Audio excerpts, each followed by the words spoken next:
So I'm planning to make a short series of videos about using the kit, and today I want to focus on this new feature that I'm building that's going to be releasing very soon, and it's about using the field.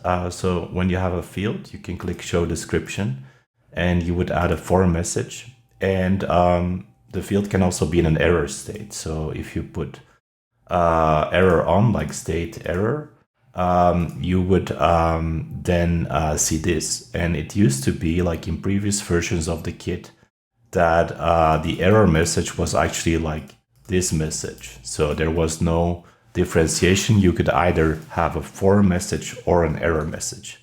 But we have since realized by doing some real life work that those two should be separated.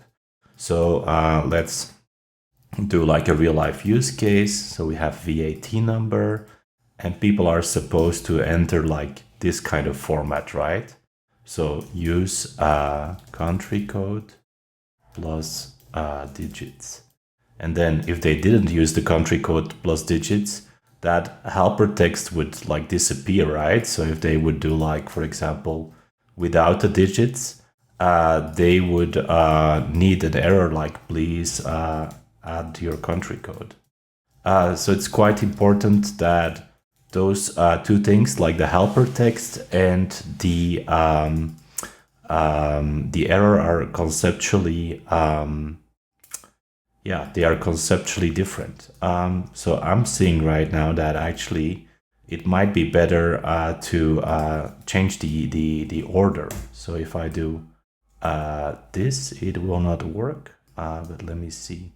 I think if I do it here, the Q on the hidden layer, and then here, I think that's what we want. So I'm actually implementing this in all our kits. So I need to go and say like, careful, I changed the order in.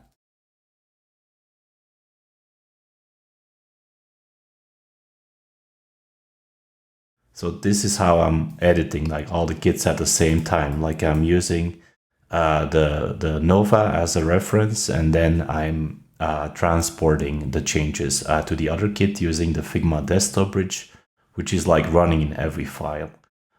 So yeah, a short video about the field component.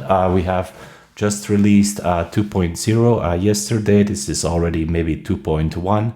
And yeah, our new Figma kit also has a super generous free kit, so you can check it out on the Figma community. Bye.